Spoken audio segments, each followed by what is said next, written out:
Hey everyone, this is Buzz. Wanted to apologize for something in this episode.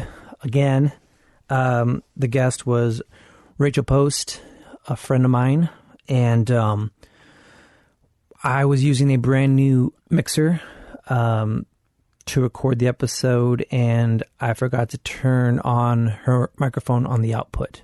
So it's overly complicated to explain, but everything that went into the recorder it was turned up except for her. So that's why it sounds like she's far away, but it's actually picking it up on a different mic, so that's why it sounds different than Erica mine. She had an emergency and she had to leave quickly, so we didn't grab her Twitter, but her Twitter is RBPFOST. If you thought she was funny, and she is funny, she's hysterical to me. And it's at Twitter, it's RBPFOST. And we'll have her on again as soon as I get back home. I've been traveling. I spent a week in LA, heading to San Diego next for a week, and then to Turkey for a week. Never been overseas before, so I'm excited. If I'd have known ahead of time, I could have bought a book on Turkey or San Diego off of Alibris, our sponsor. Right now they're doing a promotion where if you spend $50, you get $4 off with a special code, which is on our website. And then you always get free shipping when you spend over $49. So it's a great deal. I wish I would have picked up a few things on Turkey and San Diego, so I'd have known like what to do, what's cool to do there. Again, if you want to check out Alibris, you can go to battleremake.com and you want to click on the link. That helps us buy new mixers so we can forget to turn up the audio off for the guest. No, I'm just kidding. That's my fault. Other than that, I'm excited to get back home, and I have a lot of cool new ideas for shows. So, and I want to get Jordan back on, who's Eric's friend, and then I want to get Rachel back on too, because I think it's always funner when it's fun when it's me and Eric, but when you have, a third guest who has a different point of view that we're not used to, it kind of makes the show a little bit more interesting to me. Other than that, we still want to do a live episode, hopefully soon. We have a venue who's going to let us do it. It's just a matter of Eric and I being in the same area at the same time. That's just the hard part for me. So other than that, had a fun time doing this episode. And again, if you want to follow Rachel, she's RBPFOST on Twitter. She's really funny, and we'll have her back on again. And then hopefully you'll be able to hear her this time. So check it out. That's it. I'll talk to you soon. Ladies and gentlemen, welcome. 10 rounds. 3 minutes. 2 movies? Battle Remake.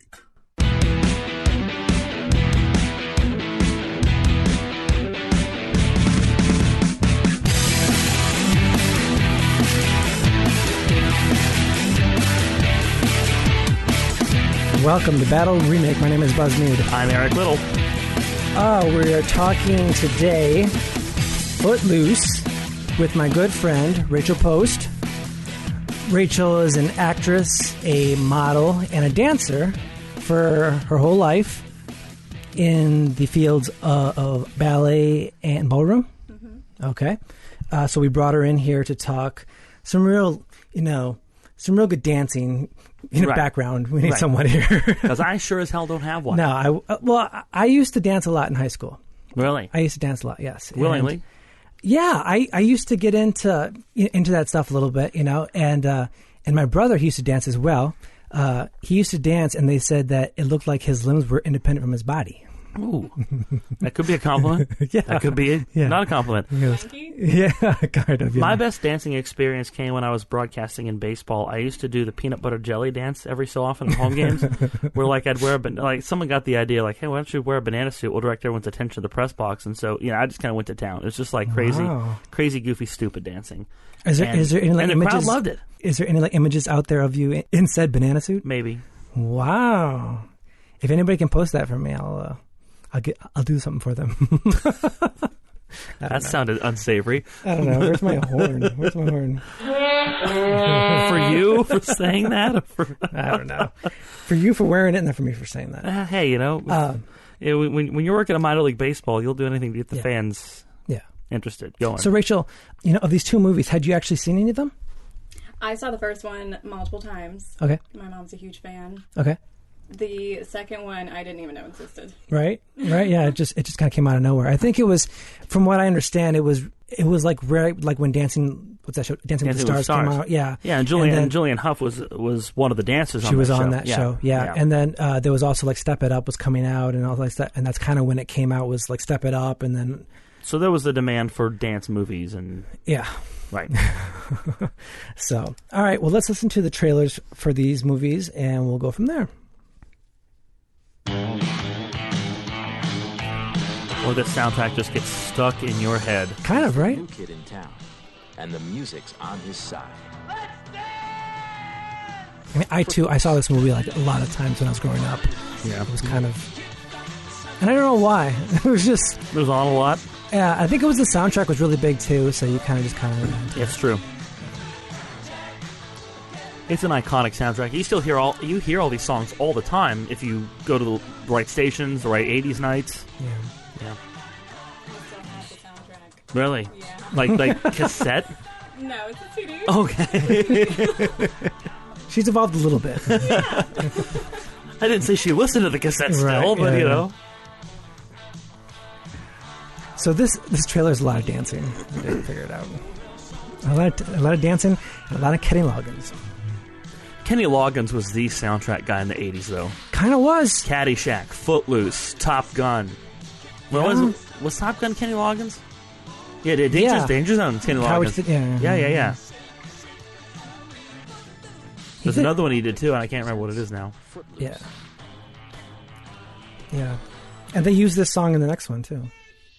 You have to. In some way, shape, or form. You know what? That's my problem with this movie, is that they try to do the same shit for some reason. But why? Do something else. You know? But it's like that with a lot of remakes we do. It's true. Like they don't.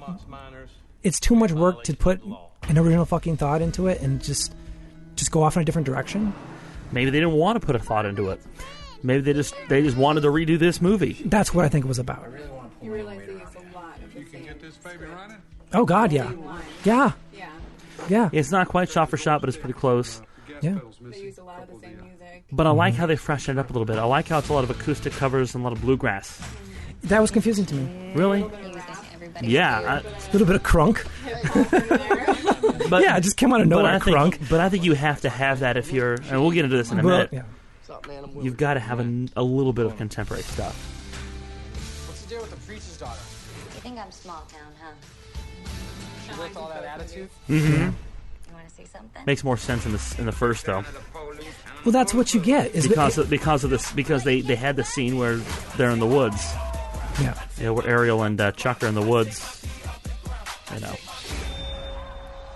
Grounded? Do I gotta go to prison? What am I going to do with you? There's nothing to do, Daddy. This is it.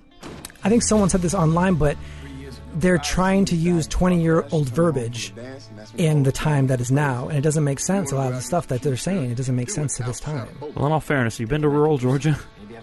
No, but I've been to rural Wisconsin. That's true. And I've been to rural fucking West Virginia. Also true. What's that attitude, son? We speak for this town because we are from here. This is a really long trailer, by the way. I think that ain't gonna stop it from happening. There was once a time Yeah. Georgia. Yeah. Yeah, I can vouch. Yeah, I used to live. We used to go there when I was kids. So we could eat at the Ghost Park and outdoor barbecue. Oh my goodness. Look good eating. some of those. Yeah, you see? The nastier looking the barbecue shack, the better the barbecue. That's what we did. It's exactly true. Like if it looks scummy and junky outside, then the food's amazing. Yeah. And like, I see that. I mean, so like we'll talk about this in question 2, but that's a great point she brings up. Something from the South as like huge as food. That could have played a part in the script somewhere, because if you're changing locations and this is going to be in the South now, shouldn't that factor in? Couldn't you somewhere? do a scene at some kind of a big something, pig roast something or to say yes, we acknowledge this is potluck now in the dinner South. yeah, because it's pretty clear to me from that they're in the South now, because it seems like there's a lot of stereotypes in the remake. There's a Georgia license plate. I think one of the characters wearing a Georgia Bulldogs hat. Right, and he says I don't wear orange because I'm from Georgia. I don't go for Tennessee or something like that. So right. those lines have been crossed. Yeah. Or whatever, drawn out. So, all right, let's start talking about this. Round one. Round one. Which one has the better story? Now, as Rachel said, this is pretty much shot for shot. There's a few small changes, but I would say it's a pretty much a remake where they use the same script. It's credited to the same the original scriptwriter. So, of these ones, which did you prefer? We'll start with Rachel. I don't know which one I would prefer, but I definitely found it interesting that the second one required sort of more of a backstory or a reason, rather, for Ren's character to be such a little activist. Right. In the original, he's like, oh, my dad left, and when my dad first threatened to, I thought I could do something about it. And then the second one, his mother has to die of a long, drawn-out leukemia. Right. You know, that I feel it was unnecessary. Yeah. But I mean, maybe in today's age, especially in our films, our characters have to have huge, dramatic, one big reason in their life that drives everything they do. Motivations that we all know. In the 80s, we didn't need all that. Yeah. It's interesting. So are you saying that you like the original better because it doesn't have that, or you like the remake better because it has that? I kind of like the original better because I don't know if it's necessary. Okay, that's cool. I'm going to go remake on this one because I think the remake cleaned up a lot of things. First of all, while the core of the story I think was shot for shot, they had two very critical differences. The first is that they clean up the story at the beginning of why the town is as it is. That scene at the beginning where the party scene that's over the title credits and it fades into the car wreck, you see the accident and you see the repercussions, you get that up front. You don't get that up front in the other films. Because you don't need to. I think you do. I don't think you need to. And, I mean, the preacher's daughter I knew I brought Rachel in for a reason. Is so obvious. They're like, oh, she's the preacher's daughter, she's going to rebel. But you see that there's a change in her because her best friend sees it. Right. You know something's going on by social cues. You don't need it spelled out to you. Well, see, but I like that it's been called out, though. That you see that she's been called out by those that know her the best. That's the first critical thing that I like. Okay. The second is that Unky West isn't a dick in the second one. He's a major dick in the first one. Yeah. A major dick. Yeah. And to me, I have a huge problem with that because it's just kind of like, why would you make this kid's transition to this setting that much harder? Yeah. And granted, I don't think he can be a douchebag in the second one because of the circumstances. Because he needs an ally. He needs an ally. Yeah, in the second one. we get that backstory. And you're like, okay, we can't pile onto this kid because he's in a really rough spot. We don't really know as much about Kevin Bacon's Ren McCormick and why he's in the small town, but we definitely know why Kenny Wormald's Ren McCormick is, and that's because he's lost his mother. So you're right; he needs an ally in that situation. Yeah, and somebody has to step up and cut the kid some slack. Yeah, how on earth, if you're an outsider, are you supposed to know that things that 95% of Americans can do freely, you can't do in this small town? They just don't fly there, and that's what. And nobody steps up for the kid in the first one and gives him the benefit of the doubt, and that's what I don't like about the first one. Okay, like that wouldn't happen. Yeah, somebody would give him. See, I think the stepfather in the first one needed to be a dick because he's the stepfather, And well, they're new to town. The mother's just moving in. The stepfather doesn't care. But in the new one, why doesn't the uncle know what's going on in the town? Why is he so, oh my gosh, you got in trouble for playing music? Right. Yeah. Oh my gosh, you can't dance? Either way, he should have probably been given a bit of a briefing, like, hey, this is the situation in this town, you probably can do this everywhere else in America. Well, guess what? you know. Yeah, Okay. that's why I think it worked with the second one with the asshole stepfather, not so much with the uncle who just lives there his whole life and magically doesn't know. Well, I think I just set you straight. I think he's the uncle in both the films, isn't he? Or no? I thought he was. Stepfather He's a stepfather in the first one. Is he? in the first one. See, I thought he was Ren's. I think he's his uncle. I thought he was Ren's mother's brother. Yeah, I thought it was his uncle in both of them. I thought. I don't know, but Why would he say that he's never going to be able to replace his father? Because it's like something the kids say. Because he's It's the- like because you're he's- trying to be my dad. You're trying to be my dad. Right now. he's you know what I mean? He's basically becoming the lead male figure in his life. Right. That's kind of how I took it. Yeah, and I think that's accurate. I think. Okay, to address your point, I do like Ray McKinnon in this film. I think he's one of the best parts of it. Yeah, I agree. He plays uncle. Yeah. I would have liked to see him as the preacher because that's a more interesting character to me if he's playing that right. Yeah. But what I like about the original is that it's really not a film about dancing to me. You know, No.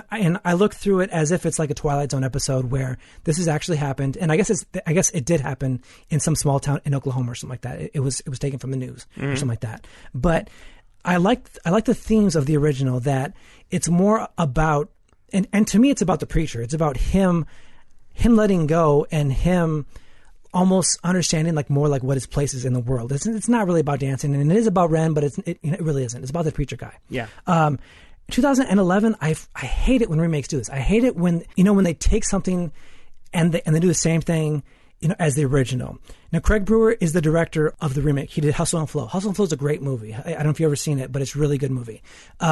And I read there was another director who was attached to it, and he left because he didn't want to do the same thing over again. And I think what you said, I think the studio, they wanted to make the same fucking film again, and they said, let's find someone who will make the same film, because all you have to do is just take the same script and update it, throw some crunk in, throw some country music, Right. Throw some Blake Shelton in there, Broaden be fine. broaden it to all audiences. Yeah. But Burning. yeah, that, which is a huge thing. That's a huge I thing. hated that. It's a huge thing because it has the themes of the censorship and how they're trying to censor things, and to not have that in there was a huge thing, because that kind of helped. So important to the But do you veterans' aha moment. That Yes. was Yeah. his moment. Yes. And he took it away. Do you think, though, in 2011, we're still at a point, though, where we're burning books? And I mean, I don't know, because that's my other problem, is that a lot of the things that happened like back then, they couldn't get away with now. Right. As far as just like things they did.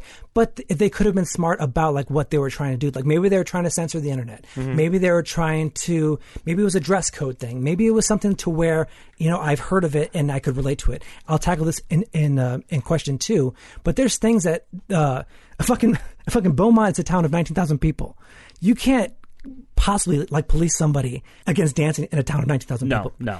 Washington has 13,000 people. It's a bigger town than Washington. Yeah, Okay. yeah. There's no way you could police people from dancing. There's no way. So No. it didn't make sense to me as far as now. Yeah. Washington, Pennsylvania, you're talking about. Washington, Pennsylvania. Sorry. Yeah. Not Washington, D.C. A lot more people there. Yeah. All right. So if you're scoring back at home, it was 10-9 because Rachel, she liked the original and I liked the original. And Sure. Eric likes the remake for some reason. We may be split. we may have some split decisions today. That's okay. Let's go to round 2. Round 2. Round 2, which location worked better for you, Beaumont, Utah from the original or Beaumont, Georgia from the remake? Rachel? I prefer the original location, but I think that the second film did a fantastic job selecting the second location, the Okay. new location, because I don't think that in modern day it would have flown anywhere but it's small town Georgia. Maybe. Enough. Yeah. It would have to be a Bible Belt rural state. Bible Belt, Somewhere. there's still areas where you can't buy beer on Sunday in Georgia. Oh yeah. Yeah. I lived in Augusta, Georgia for 4 summers, and until the last year there, you could not buy beer in town at all. And they just changed it for the last year I was there. So I mean, you just had to plan ahead, And it's the only other place really for young rebellion today, Right, and right. it's booming with rap and hip hop and movies, and it's a big center for TV show filming now. Right. And they have a huge upper class and a very huge lower class, and there's a lot of suburbia, a lot of country. If it's going to happen, it's going to happen in Georgia. Back in the day, Utah's the number 1 option. See, I think people can relate to Georgia a lot better than they can Utah, because we see Georgia depicted a lot more in pop culture and a lot more on television. My vote on this one's for Georgia because when I think Utah, I think Mormons. I don't think of like Southern Baptist. I don't think of like Methodist. See, I think punk music. Really? That rebellion. And they definitely can't kick dancing out of Utah now because the University of Utah, Right. amongst other places, are just booming with dancers. And I think one of the actors here are even a Really? dancer from Utah. Yeah, I think Julian Alpha was from Utah. Really? Yeah. But no, but back to location. I thought Georgia worked a lot better for me. You just see Georgia depicted better. You got dirt track racing. You got small town feel. You got just. I don't like the fact that it's a town of 19,000. That part threw me. That's my problem. I could have done with the last zero slopped off. Yeah. And such a big school. That doesn't need to be such a big school. Yeah. That part works better. But just the setting in general, I think Georgia. Okay. That fits for me better. So I grew up in a town of 2,500. Okay, that was a small town. There was no Greyhound bus that stopped by, and you felt like you were cut off like from the rest of the world. And it was a lot of what like John Lithgow talked about how that's the city and all bad things happen there, and we're here and we're secluded, like we're okay in a real rural area. That's what's considered the city. Right. Yeah, exactly. And my problem, so I can like relate to that. The remake, I can't relate to because if it's 19,000, it has a Dick's, it has a Walmart, Yep. it has a Toys R Us. Yep. You know, there's a McDonald's that you see in it. There's a couple fast food places. It might have two Walmarts even. It could have one on each side of the town. Yeah. You know, Yeah. If it's 2011. It felt like it was an idea that Hollywood had that this is what a small town is like. It's not. I've talked to a lot of folks who work in Hollywood, and it's a common issue that they have in scripts is that Hollywood doesn't always see Middle America. They see Los Angeles and New York, and then their idea of what's in between is just totally off from doesn't what exist. from what it actually is. Yeah. It's almost like that scene with a sign and the population should have been cut because they tried for a small town. Definitely, yeah. And that sign, it's like they didn't realize how many people actually entail a small town. You don't have to bring a bus across railroad tracks to enter a town of 19,000. And have you tried to ride the Greyhound? It only stops in certain places. It doesn't go to small towns. Sometimes you're like, oh, I have to go to that town first, and then I can jump on the Greyhound. Yeah, not anymore. Yeah. And my other problem is that I'm kind of tired of seeing the South and like rednecks as like small town America, because there's plenty of places in America that are small town that aren't that. I mean, they could go to Montana, they could go any place. You could go to Illinois. There's places in Illinois that aren't like that at all, you know. And it just feels like a stereotype to me. Even most other towns in the South, I'll be honest, North and South Carolina in particular, they don't feel rednecky. Yeah, you know, it's. I gotta debate that. You think so? Line dancing to all sorts of people in all sorts of walks of life, and it was atrocious. And I feel like when you walk into a line dancing classroom, people are wearing shit kickers. People who have never stepped in the mud are wearing shit kickers. So, especially wardrobe in the very opening scene was just stupid. But that's what people do when they're doing country music and dancing. Yeah. There's country music in day-to-day life, people. Yeah. And then there's dancing. Yeah. Country music. Right. Yeah. So I think they needed it. They needed some rednecks to All right. get into it. Yeah. Yeah. All right, let's go round 3. Round 3. We're talking to the lead character, Ren McCormick. In the original, he's played by Kevin Bacon. In the remake, he's played by an actor named Kenny Wormald. Wormald? Oh, Wormald. Wormald. Who did you prefer, Eric? You know, this is a tough one because I really like what Kenny Wormald did in this movie, but Kevin Bacon played an iconic character. Yeah. You know, and played it well, truth be told. And Original. yeah, I got to go Kevin Bacon here. You gotta go Kevin Bacon. But I really like the way Kenny Wormald does this. He's athletic.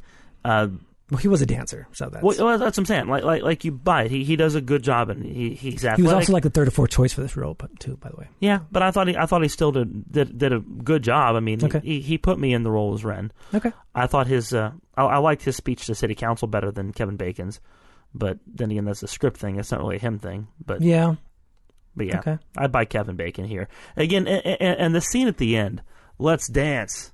You see that all the time. Yeah. It sticks with you from Kevin Bacon. It doesn't from Kenny Wormald. Yeah. I don't Rachel? know. I love Kevin Bacon. I love him so much. He is amazing. I think that there's no way how we can get that part without that and it was fabulous. But Kevin Bacon did have trouble with the. I don't even think he was permitted to do the angry dance. No, he didn't do it. No, it was somebody else. Body doubles and stuff. Yep. And this Kenny kid, just did it all. Yeah. So that's, I mean, he's a great dancer, but as an actor, Kevin Bacon. Yeah, he just has like star quality in this. Yeah, he really does. This film. I mean, and this is early Kevin Bacon too. Yeah. And the one thing I was going to say about the remake is that I kind of like what they did. So like he shows up in town on a Greyhound bus, and the uncle, he has this bug, and he says, if you can get it running, then it's yours, and whatever like that. He fixes it in like 5 seconds, by the way. Yeah. But I was like, are they going to go a different direction? Are they going to make him a mechanic? Are they going to give him that kind of skill or something? Like maybe it goes in a different way. No, it doesn't. It never comes back into play. But no, you can't use that skill. You're going to work at this mill. Right. That was weird. Right. And his uncle sells cars, by the way. And he's like, he goes, I can work with you because you sell cars. And that's kind of what I do. He's like, no, I already got your job down at the feed mart or whatever the fuck it's called. Yeah. And I was like, I was like, they could have gone in a different direction, like with his character, and given him something like new to do, but they didn't. Yeah. The other thing is that I think Juliana, I think she was 25 or 23 when she made this. He doesn't look like he's her, as old as she is. He looks like he's a lot like younger than her. So I couldn't buy them together. It seemed like she was too much older than him in this film. Really? Yeah. I think her baby voice might have made up for it a little bit. That's my other problem with her is that, I'll talk about her in round 5, but I thought her body is really tight in this film, and it was kind of distracting. And I was like, no high schooler ever has a body like that, which I don't think they do now, but wouldn't know about it. But they do. They don't know how to wear a corset. Exactly. Yeah. Now they don't. So I didn't buy them together, and I could buy. I think wearing a corset, by the way, is part of like freshman orientation in college. That's where that's taught. I can vouch. Yeah. Yeah. All right. Let's go round 4 here. Round 4. Which preacher did you like better, Reverend Shaw Moore? Did you like John Lithgow from the original or Dennis Quaid from the remake, Buzz? Oh, this to me is the most important role in these films. And I think the remake does a horrible job at it. More important than Ren? Yes. Oh God, yes. Because this is the guy who is keeping everybody down. Okay? I mean, the equivalent the equivalent of the bad guy, I guess. Yes, he's the bad guy in the film. Well, yeah. And in the original, everyone looks to him as their guidance and everything like that. Everyone kind of goes to him, and it's not until they start like burning books, until like his wife stands up to him, that he kind of figures out, okay, I've gone too far with this. I really have to step back. I have to reevaluate this. And I think this is one of John Lithgow's better roles, because I really liked him in this. I didn't like what Dennis Quaid did. He didn't do any. He's missing a few scenes that John Lithgow had that could have helped him out. I really like this scene when John Lithgow, it's kind of like a montage, but it's not really, like where he's talking to all the old people and he's saying the same thing to all the old people, but you could see them buy into it. I've seen those old people. I've seen them with my own eyes. That's how they buy into shit. Yeah. And they're not bad people, but at the same time, they're afraid of change and they don't want things to come in. They want to keep out certain people from the town. They just like want what to keep they're out certain hearing. things. Yes, exactly. And they like another slice of cake, please. Yes. And I'll say this again, but I would have liked to have seen the actor Ray McKinnon, who played the uncle, as the pastor in the remake. I think he could have brought something different than Dennis Quaid, because he didn't bring anything. That's a great point, because Ray McKinnon's a fine actor. He's a great actor. Yeah, and he just doesn't have the name quality of a Dennis Quaid. That's true. But you're right. Who'd you like? Well, I love Dennis Quaid, but Who doesn't? Yeah, who doesn't? Yeah. The movie was first starting, I was like, oh no, that's going to be some kind of half-done remake. I'm not going to recognize any faces. Right. Which I hate. I like to recognize at least someone. There's a lot of recognizable people in this movie. Really? Yeah. Andy McDowell's in this movie. Yeah. She does nothing, but yeah. she's in it. Yeah. She got a check. I just think that John Lithgow he's just better at being angry. And he's flipping that switch, that deer in the headlights. Oh no, I shouldn't have been angry. Yeah. He's just better at that. Dennis Quaid is like a very nice man. Yeah. Even when he's acting. Yeah. He just can't be that angry. Yeah. I go Lithgow here as well, because I think, and I really like Dennis Quaid as well, but I'm trying to put a finger on what Lithgow does. It's just he always has that constantly perplexed look on his face. Yeah. He's just kind of confused by the situation, and he's weighing a moral, conundrum here in this movie. Yeah. Because, he eventually, the worm turns. He eventually kind of sees, that the censorship is getting a little too much. And he's also juxtaposing his role as a leader of the church versus leader of his own household. Yeah. One, he thinks he's doing well. The other, he knows he's not doing well. And, I just like what we get we get more depth out of Lithgow's character. Definitely. It's a very wooden performance out of Dennis Quaid here. Yeah, and it's kind of sad because I feel like the last few things that I've seen Dennis Quaid in have been like that. I miss Interspace Dennis Quaid. He's Dennis Quaid. He doesn't need to work anymore. I'm sure he still needs to work. He still needs money. That's why they call it money. All right, that's the end of round 4. We'll take a short break, and we'll be right back with more Battle Remake.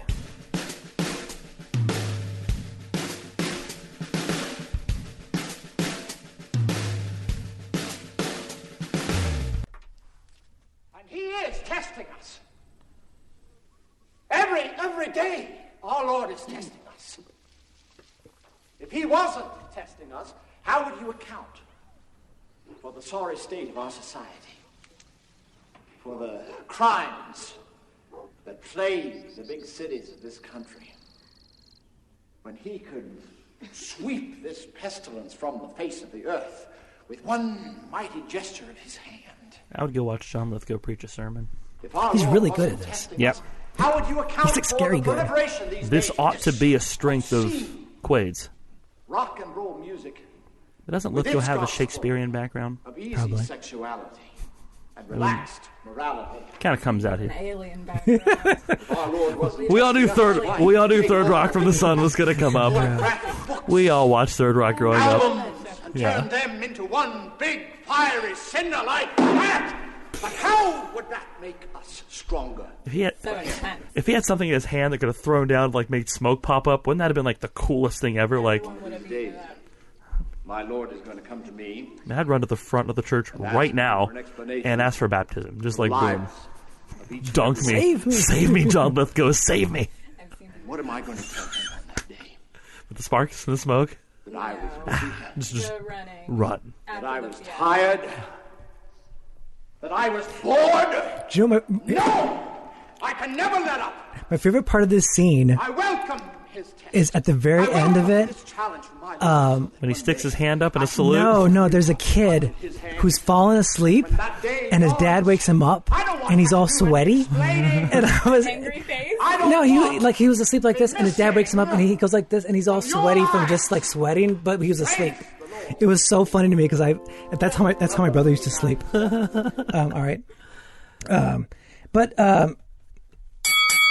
so what I wanted to say is, in the wrong role, that character is a cartoon. Yeah. In the wrong actor's hands, that role's a cartoon. But he plays that to where I believe that's who he is, right? But that's you mean he's not a preacher. That's how John Lithgow plays everything. He plays it over the top, delightfully over the top. Yeah. And you love that. Yeah. So yeah. But I think they nailed it. I think when she comes in and she says, the daughter says, I used to come in here and I used to listen to you preach and it was great, but now I see it's all a show. Yeah. And I buy into that he's putting on that show, and he doesn't even realize that he's putting on that show. Yeah. But that's kind of what he's doing. To some level. I mean, you have to a little bit to get people's interest, I think, when you're preaching a sermon. Because a little bit.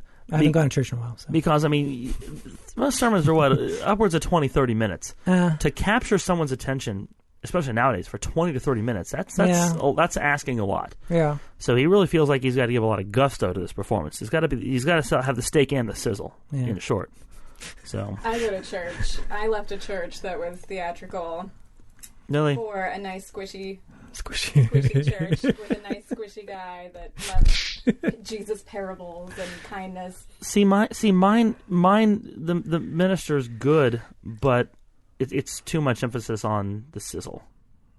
See, the one with the sizzle that I went to was a congregation of 20 people, and oh wow! When I went to the nice squishy guy, that 20 went to 300-400. Well, I could live my whole life, and I hope to God no one ever refers to me as squishy. Yeah. He likes being squishy, though. I agree. There are some adjectives that most men would probably never prefer to hear about themselves. Oh my goodness. Squishy is probably one of them. Yeah. More men are squishy than they realize. All right. Yeah. No, you're right. You watch your mouth. Physically, emotionally, Let's go round. Emotionally, especially. psychologically. Let's go round 5 here. We'll talk about the female character. Her name was Ariel. She's the daughter of the preacher. In the original, it's played by Laurie Singer. In the remake, it's played by Juliana Hough. Who is in no way squishy. No, she is Absolutely anti-squishy. no way. Who did you prefer, Rachel? I prefer. I thought about this so much, and I really prefer the second one. Okay. The new girl. Remake. Okay. And Why? it's for terrible reasons, I think. Because she's not squishy? Well, just in 1984, that was the look, that was the girl, she was everything for that role at that time. Slender, dark, long hair. Tall. Yeah. Rugged, the square jaw, the hair. And you're right. There definitely is a look for each time. Yeah, but I think that look is just inappropriate for your senior year preacher daughter Right. girl. Right. I just think it Was that the doesn't point, though? work. She was against her dad, so that's kind of the point, And the wasn't way it? they dressed her for that time era, and I realized, and the dancing and I just didn't like her as much. Okay, that's cool. And I feel like the standing on the cars, That's a great scene, by the the way. truck, fantastic scene, and they cut it out in the second one. But Well, they had the equivalent of it though was her waving the checkered flag. But that's not dangerous. I've seen Yes, people it is. I see people do that all the time Where? on TV. But no one runs out of the crowd onto a live track. Okay, come on. It's a dirt track. Come on, dude. Well, It's not. still- It's not built up to It's what not it is. exactly safe. I mean, what if Chuck hits the I brakes was not. and she's not? I thought that scene was horrible because I was like, "That's not dangerous at all." Grant, it doesn't I have- would go do that right now if you said, "Here's $5, go do that." I'd be like, "Okay, I'll do that." I would too, I would but not jump from one car to the other car. No. That's a classic scene because it's so fucking dangerous. Yeah. And That's- and you see that scene and you're like, "Okay, she's out of her fucking mind." Yeah. This is true. You know, supposed to be out of her mind. exactly. That sells it a little bit better than the dirt track scene. I will agree, but I don't know. I thought, I don't know. I didn't. It's like they had to overplay how uptight everyone in the town is. Yeah. She. In the new one. Yeah. Well, yeah. Well, I thought Ariel really tried too hard a lot of times in the old one to overcome the preacher's kid. I'm going with Julianne Hough too, because I thought she steals the show in every scene she's in. Yeah. I think she just pops. It's just it's not entirely the look. I don't think. I think the character of Ariel in the first one just isn't as likable. Is it authentic or more authentic to what I think a teenage girl might do in that situation? Probably. Okay. Because there's not as much reason to it. It's not as well thought out. Okay. I like how Julianne Hough, that character has the scene in the church. They incorporate the line, "I'm lost." She says she admits she's lost. Yeah. So something is something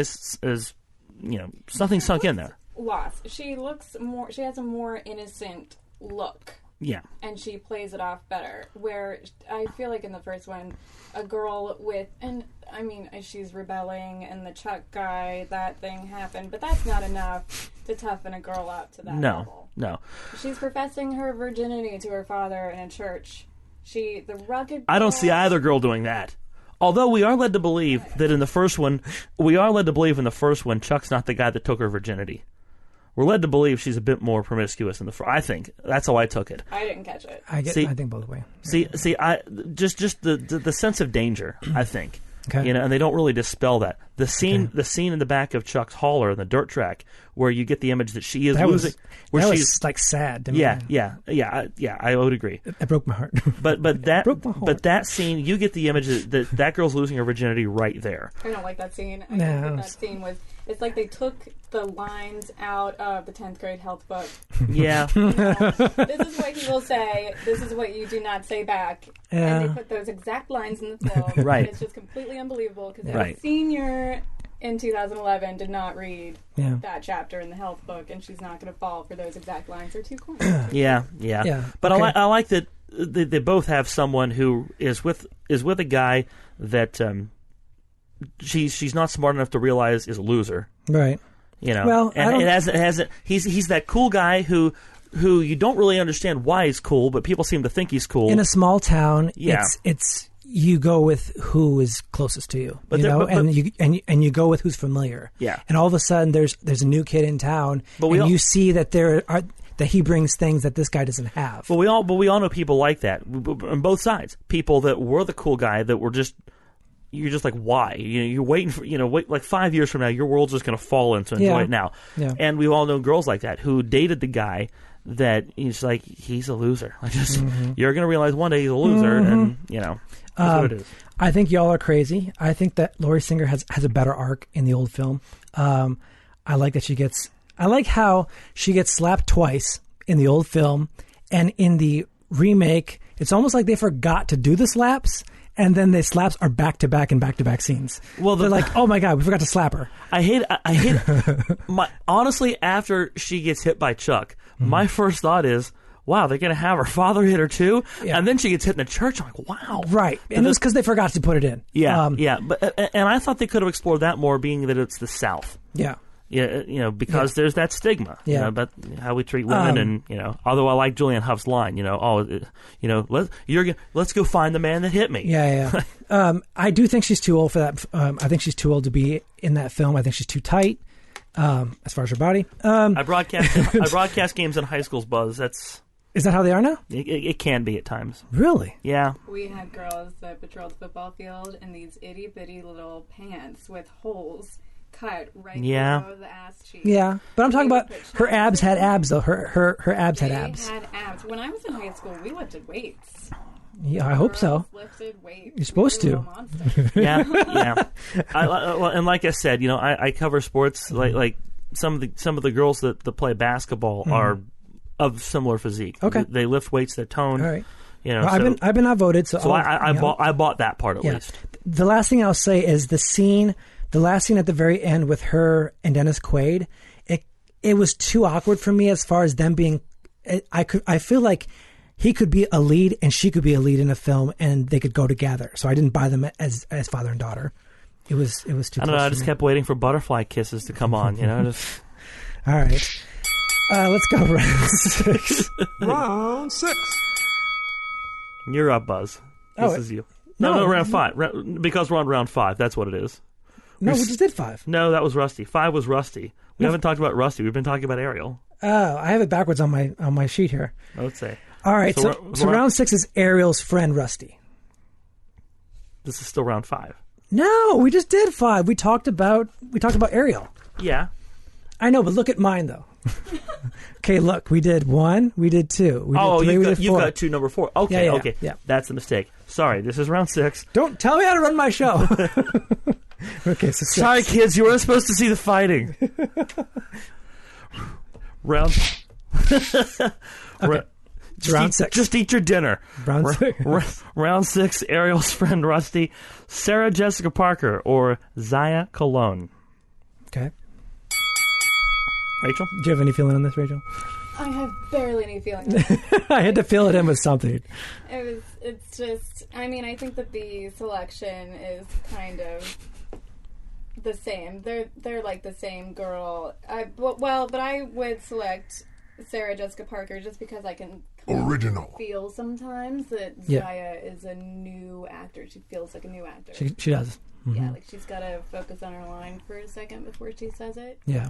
And that is it. That is the only difference That's cool. that I can note to make a selection with, and that's not even an important difference. That's cool. I'm going to go with the obvious one, and that's that Zaya Colon represents diversity. And I like seeing diversity and an interracial relationship represented in the South. Okay. In a small town setting in the South, where it's not always viewed and by everyone as well as it should be. Okay. I'm saying, like, I'm not saying I'm opposed to it, but there are people in the South who are in that small town who would give them flack. I've heard too many things in my life that I would rather not repeat that really kind of drives that home for me. Okay. So I'm going to go Zaya Colon just because I like that diversity is and well represented in this film. And no one gives them flack for it because no one should. It's not a big deal. Yeah. But I know what you're saying. But the fact that that's depicted that way, Okay. when it's probably better than the reality. I like that. Okay, that's cool. I'm going SJP. You can't vote against SJP. So cute, so adorable when she was young. She really was. This is like probably like one of her first roles, probably, or something like that. But I thought she was really cute as a friend. I kind of thought that it was going to be like a love thing between like her and the lead character, but it didn't really ever turn out to be that. But I thought she was cute in the film. She could sell some Jordashes, I'm sure. Yeah. That's a period appropriate reference right there. I mean, let's go round 7 here. Round 7. Let's talk about the music in each film now. The music is huge in each film. In the original, it's mainly all like 80s tracks. A lot of them by Kenny Loggins. let's hear it for the boy. Let's give the boy a hand. In kind of a weird line. And in the remake, it's a lot of different stuff. There's some crunk music. There's some country music. There's a few rock songs. Right. Which did you think worked better, Rachel? Movie to movie. Which do I think worked better? Yeah. Did you like the music in the old one, or did you like the music in the new one? I think that they were both extremely appropriate, with the exception of the scene where Ren is first driving to school, and in the new one. And he's blasting music, which they both do, both movies. But in the second one, he is playing that Black and Yellow song. Black and Yellow, Black and Yellow. I'm pretty sure attributes Pittsburgh. Because Wiz is a Pittsburgh artist, yeah. Yeah. And the kid is from Boston. Okay. And it makes no sense to me. Every other song I feel was extremely appropriate in each movie. Okay. Except for that. Okay, but you have to pick one. You got to pick the original or the remake. That's how the show works. Pick the original. Okay. That was Original. Okay. I gotcha. I agree with what Rachel said about how both soundtracks work for their movie. I think if you're... and that's why I think this movie is a movie that you can remake, in 20 years or 30 years. Oh my to God, keep don't give them that idea. To keep it fresh, just because you have to tie it to the music of the time. Okay. And you have to keep it contemporary. And they did a fine job, I think, in 2011 to pay homage to the original. Yeah. And some of those are some bluegrassy covers or whatever. But, or the scene where the girls, for whatever reason, are performing during the dancing. I don't get that part of it. Like the little girls are doing whatever into their play school microphones. Right. But the first movie is just so iconic. It's hard to vote against that. Yeah. Original. You're going to remember that soundtrack. You're not going to remember the other one. Don't. Yep. I go with you guys too. It's really iconic. The thing about I totally get your point about the hodgepodge thing, like being like nowadays, because I mean, to be honest, I don't listen to one thing. I listen to different things. I listen to some rap. I listen to metal. I listen to rock. But because ideally, that's what dance. It's everything. But the problem is that it confuses me as a viewer. I don't know if it's supposed to be like, I'm trying to tie this location into something. I'm trying to tie these people into something. I feel like all these different types of like music confuse me. Sure. And I don't know who these people are. If you played only country music, the whole thing, I would have bought, oh, okay, it's the South. Even though in the South, I know there's rap music and there's rap artists and stuff like that. As a viewer, and it could be just my, just how I'm used to viewing films, it confuses me as a viewer. That's the only reason. Country kids do this, though. I went to a very tiny high school for a very short amount of time, and the country kids listened to rap. Yeah. Also, yeah. It was what they played was country song, rap, country song. Yeah. Country song. It was their iPod would what be. They do. I Yeah. don't know why. Their iPod, their music, their Spotify, whatever you want to say. It's a diverse place. Yeah. Yeah, we have a radio station here that does the same thing. They play a bunch of country songs. They play a bunch of rap songs. Yeah. It doesn't make any sense to me. And I totally give it up that that's how it is nowadays. But at the same time, maybe it was because they tried to put every single old song from the original film into the remake. That didn't and they need to tried happen. to tie it in as far as like that, and then they hodgepodged in a crunk song and then a rock song. Yeah. If they were going to do that, it needed some kind of like unity, like to where maybe one artist is doing all the music and it's a shade of country, it's a shade of crunk, it's a shade of rock. and I didn't do the research on this, but were some of those covers in the remake Julianne Hough? I hope not. Because I could see that. I think she does. She does sing, yeah. Yeah, she sings. She's very talented. She's exquisitely talented. She's a lot like Rachel. Yes. A woman of many talents. So many times. Where's my thing? I'm glad you hit the applause and not the... or the drum. Oh, that one. Yeah, we could have done that one. All right. So that's the end of round 7. We are almost done here. We're going to round 8, but not before a short break. So come back and listen to more Battle Remake.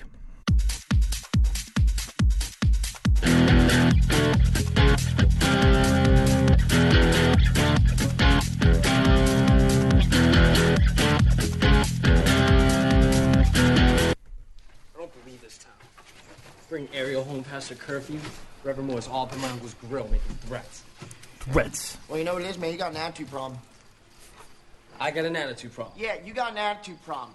Like, every chance you get, you're bad-mouthing this town. I know we're small time, you know, but we got satellites and we got cell phones just like everybody else, all right? We're making some progress. Don't talk to me about progress. And as you would hope, a McDonald's and a Walmart. I haven't seen one wet t-shirt. Maybe two of them. Oh, I know. I don't know what's up with that.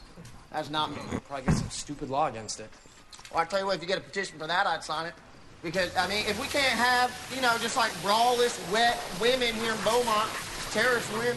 I like that line. I do too. That's a great line. That's a southern United States line. It's a funny line. It's a 2011 line. We could start our own petition. Challenge the law against public dancing. Why not? And then we can just organize our own dance. I'm not talking about some drunken kegger or free-for-all orgy. That right there, that's an idea. I'm talking about a Free-for-all formal, orgy. respectable dance. One that's not held in the church, you know, with everyone's eyes on you. Well, you can have it at the Beaumont lockup. Because, Ren, what you're talking about, man, is against the law. Well, let me tell you something about the law. It's meant to be challenged. Nothing's set in stone. 10 Commandments were. What's your smart aleck reply to that? My smart aleck reply? It's a great point, actually. Hey, stop! With that wet t-shirt contest, come get it.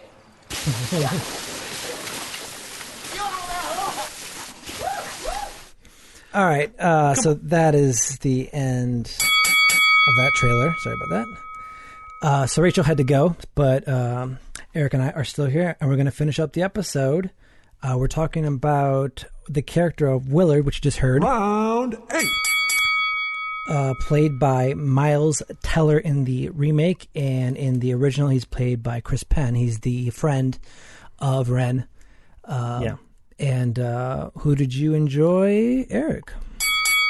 I gotta say this. I looked up Miles Teller really quickly while that was playing just to make sure he wasn't in an American Pie movie that I forgot about. Okay. He's become a hot... In the last 2 years. Yeah. Whiplash. Yep. Fantastic Four. Yep. Divergent. Yep. There's another one. He's a hot actor right now. He really is. He really is. He's really good in this. I like him in this. And then after this, he was in Project X, which I think might be where I saw him. I like him in this, too. I'm going to go Miles Teller here. Okay. An interesting note, Miles Teller is from not far from here, Downingtown, Pennsylvania. We've been through there, actually. Okay. And I know people who... I did college radio with people from Downingtown, so I wonder if they know Miles Teller. Yeah. But you know, we went through there last summer on our way to Philadelphia. Yep. So, I don't know. I just like Miles Teller. I don't really care for the scene where they meet, though. Yeah. Because it felt more authentic in the original. Yeah. Like they were almost rushing through it. Yeah. You know, but... and that's my problem. I mean, I go Chris Penn. Original. My problem with it is that if, you know, I think Miles Teller is one of the best parts of this film. I do too. I think him and Ray McCann are the best people in this film. But...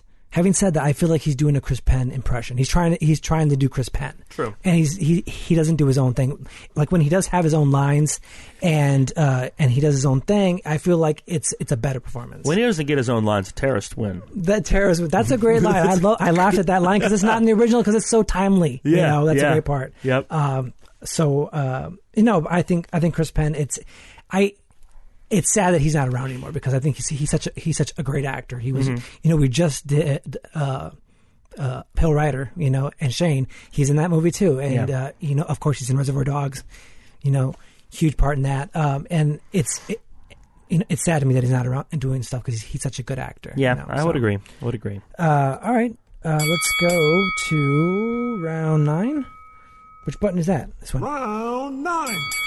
Round 9, which preacher's wife did you like better? And for those of you who didn't catch her name, because, well, a lot of preachers' wives, you know, are seen and not heard. Vi Moore is her name. Did you like Dianne Wiest from the original one or Andie MacDowell from the remake? Okay. I feel like this role, it is very important. And in the original, I think Dianne Wiest does an awesome job because she seems like that happy person who's always happy and going along with everything that he's saying. And she plays a very similar role on the CBS sitcom Life in Pieces that premiered this season. I don't know if you've ever seen that or not. No, I haven't. I like it, and I like her performance in that, too, because it's the same. She plays the same kind of in Edward Scissorhands, too. Yeah. It's a little more different than that one. But the turn she takes is more believable than Andie MacDowell's turn, I think. And it's too bad because I feel like Andie MacDowell, she could have brought the thing she brings to every movie. She's from the South. She's happy. Yeah. You know, and I feel like but it's like she's being held back. I feel like they held her back. Yeah. So because she's just, and this is, I might be overstepping my bounds, but she seems really old in this film. Andie MacDowell? Yes. She seems old, and she just looks tired and old. I don't know why she does, and I don't know if that's how they filmed her or whatever, but I don't think she's like that in real life, but I don't know. For years, though, Andie MacDowell was that girl next door, the girl that was relatable in films. Not girl, like she played the mature woman that was relatable. That you could pick her up at a bar, and not like take her home, but like just strike up a conversation and maybe ask her out. Like in an extremely classy way. Trivia fact: I know a guy who actually was an extra in a movie alongside Andie MacDowell and was kissed by him in the movie, like on the cheek, little peck on the cheek. Yeah. As an extra? Yeah, well, like it was a bar scene. She was okay. She was like saying hi to. She was entering and saying hi to people. Just kind of greet him with a little peck on the cheek, and then or maybe he kissed her. I don't remember. So but, like 6 degrees from Andie MacDowell. Yeah, I'm literally 1 degree from Andie MacDowell in this you can't film. Really fight that, man. I'm going to go with your argument here originally. Okay. Or you're from original. Or from way back in this show, and say that I like Dianne Wiest because Andie MacDowell does nothing in this film, and I like Andie MacDowell. Yeah. It's probably the most disappointing performance in this film. Probably because I was like, oh, Andie MacDowell's going to play the preacher's wife. That's cool. Yeah. That'll be nice. I like in both stories how it's the mother that really has Ariel's back. Yeah. And that probably needed to happen sooner in both films than it really did. I think so. Yeah. But this is a vote against Andie MacDowell, and I hate to do that because I really like her. Yeah. And she just brought nothing to this role. Yeah. Yep. All right, let's go round 10 here. Round 10, we always do the ending. Which ending did you prefer? They're almost the same, so you have to let me know. Well, it's not really a big difference in the other one. The fight's about the same. I like that. I like that the Moors don't go to the mill in the second one. They just kind of have their scene where they let her go at the window. They have that. But I feel like there's some character development that comes out of it when they show up the original one. I think you're right. And I go back to a lot of the standard that we have on this show, or we seem to fall back on. When there's an original and a remake, and they're almost shot for shot, does the remake add anything that wasn't there in the original, or does it in some way top the original? And it doesn't. Yeah. It's not bad. It's not poorly done, but it doesn't tip the scale for me. So I got to go original here. Yeah, and I'll go with you too. Although I think the original is about 10 to 15 minutes like too long. After he picks her up at her house, I feel like the movie could have ended right there and I'd have been fine with it. I didn't need to see them go to the dance. I didn't need to see the fight. I didn't need to see that. They make it look like the fight. Well, that's one of the problems with the story. If you wanted to call it a problem with the story, the crux or the key conflict should be the city council meeting, right? But the movie almost wants to make it the fight at the end. I watched these in order, in terms of I watched the original and I watched the remake. Mm-hmm. I got to the end of it and I'm like, well, there's 10 minutes left. What are they going to do? What's to settle? Right, yeah. And then I'm like, oh wait, Chuck's still pissed off. Yeah. Okay, let's do this. Let's watch him try to be the turd in the punch bowl. Yeah. And for no good reason, really. Yeah. He's already lost Ariel. What's he going to prove? Yeah. Just by roughing those guys up. You're totally right. As like a story, that is the crux of it. And I felt like after that was settled and they found a place and they set it up and he picked her up from the prom and whatever like that, I was like, oh, okay. It's like they could have skipped the fight and then just had a happy dance number to end it. Yeah. They didn't. They didn't need it. But do we actually even pick which one? You know what I like in both? You know what I like in both? Yeah, I'll go original here. You know what I like that's how the show works. You know what I like in both? I like the innocence of the scene where he picks her up, where he looks up at her in both stories and he just realizes, wow, she looks stunning. Ugh, and cliche. But it's a softie in me though. How many high school girls though have probably really been told by a peer that they're beautiful? Lot of them. Well, I don't know, guys. On prom night, lots. Do you think they're smart enough to use that word though? You look hot. You're beautiful. Well, sincerely, No, you look really hot. Right. And beautiful's different. Beautiful's completely different. I know what you're saying, but it's cliche to me. It is, but I like that. I like that cliche. Cliches are cliches because they're partially based in truth. And and just the look on Ariel's face in both, you just kind of have that look like it really means something to her. Yeah. So as tough as the events of her life has been, her brother's death and all that stuff, and she probably did not have the easiest high school life because of all that. It had a dark cloud over it. Yeah. There's a thaw in some of that right there. Yeah. All right. Cool. Whoops. I think they're happy this show's it's over. Okay. We're not quite done yet. We're going to go to a part called That's a Wrap. And Eric, you can start us off. The thing that, going back to the city council scene, I think my biggest problem with the original Footloose is that I felt like it gets bogged down in that conflict to the back half of the movie. And there's just that cloud of it being bogged down. And I didn't time the scenes out to see which one actually takes longer, but maybe it's that there's just not so much of a pall over the ending of the movie, and maybe that's even my interpretation of it, but I just feel like the pace of the second one is just a little quicker there, and that gets me through that, because I felt like the 1984 version gets bogged down with the fight over city council. I mean, if you wanted to make that as the central conflict, fine, like you said, end it there. Right. End it right after that. Yeah. But I felt like the original gets too bogged down in that fight. Okay. If it's going to be about them having a dance and having a good time, then let's get to that. And I feel like the original one at least gets to that, or attempts to get to it before Chuck intervenes. Okay. But it's really hard for me to go against the original in a lot of these. Yeah. But I got to give a slight edge. I give a slight edge to the remake, honestly. Wow. I would sit and watch them both. I really would. Because they're both fine films on their own merit, even as close as they are together. Yeah. But I really think Julianne Hough just pops off the screen in the second one. I must be out of touch. I don't know. I feel like she I'm really out of touch. She pops, and I need to get out more. And I feel like the dancing's maybe a touch better because as Rachel said earlier, the actors are dancers. Yeah. And I'm sure the backup actors or the extras, and the original dancers too. But yeah. But she pops, and that makes the whole thing pop for me. What? We really didn't talk about the dancing, and I was almost thinking that we should have covered that with Rachel, but I don't think the dancing's better. I mean, even in that warehouse scene, he's breaking shit. He's not even dancing. He's breaking shit. But go back to the first scene at the drive-in, which basically, in the original, that's where she plays the confiscated tape, and Shalimar dancing in the sheets comes on. And everyone's dancing at the drive, or whatever. Which doesn't make any sense. I know, but it's cute. It's so ridiculous. Shalimar, by the way, forgotten 80s band, and Dancing in the Sheets is an underrated 80s song. Yeah. It didn't hold up for whatever reason. But the whatever that is that breaks out at the drive-in. Yeah. I love the dancing in that. Yeah. That's intense. Yeah. There's chemistry. There's sparks. Yeah. Okay. If I have to recommend one, I go the original because the remake doesn't update it. It's doing the original using 20-year-old verbiage and putting it on the screen in 2011, and it doesn't make sense to me as a viewer, as a writer, as a director, or anything. Okay. I agree that there's a place for this film to be remade again.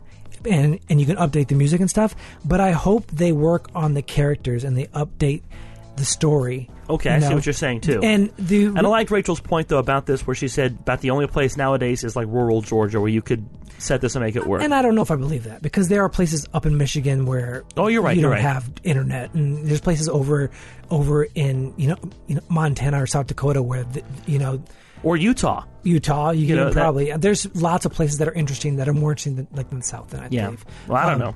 And the other thing that I was going to say is I feel like the performances in the original are better. I think John Lithgow himself is worth it. He's terrific. I think Kevin Bacon is worth it. I think I like Chris Penn better. Dianne Wiest is better. Overall the performances are better. So, okay. All right.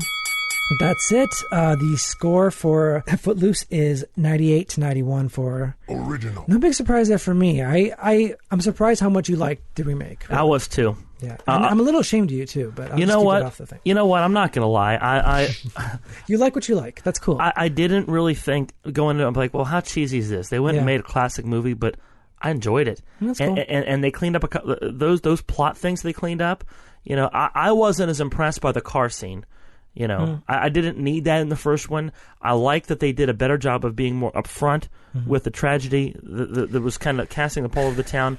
And I liked Unky West not being a jerk. Yeah, I like that too. But I felt like the car scene at the very beginning, it felt like Halloween. Rob Zombie, because we don't need, I like how the original is subtle about it, how no one talks about it. No one discusses it. Why? Because it's the elephant in the room and no one wants to talk about it. Well, but that's fine for the characters. Yeah. For me, the viewer at home, I kind of need someone to talk about it because I'm trying to figure, so if you look, the characters in the movie in the 3 years later part, they didn't talk about it either. Ren only finds out when they cross the bridge, much like... No, there's a thing in high school. There's a whole fucking memorial. Well, there would be a memorial in a real-life high school. I'm not saying there wouldn't be. I'm saying that he knew about it. Yeah. But didn't really know. He didn't know those people. He didn't know what that was. He just like, something sad happened. Only then on the bridge is a click, oh, wait, this is why this town is as it is. Like, this is kind of cast... This has set the tone. I think we agree to disagree on this film. Sure. That's it for Footloose. Our guest was Rachel Post. Rachel is on Twitter and Facebook and stuff like that. I don't know if she wants you to actually follow her, though. I'll have to ask her, and maybe I can update the posting. We'll get with her. We'll get with her. We'll have her people talk to our people. Sure. So for Battle Remake, my name is Buzz Mead. I'm Eric Little. Until next time, have a good time all the time.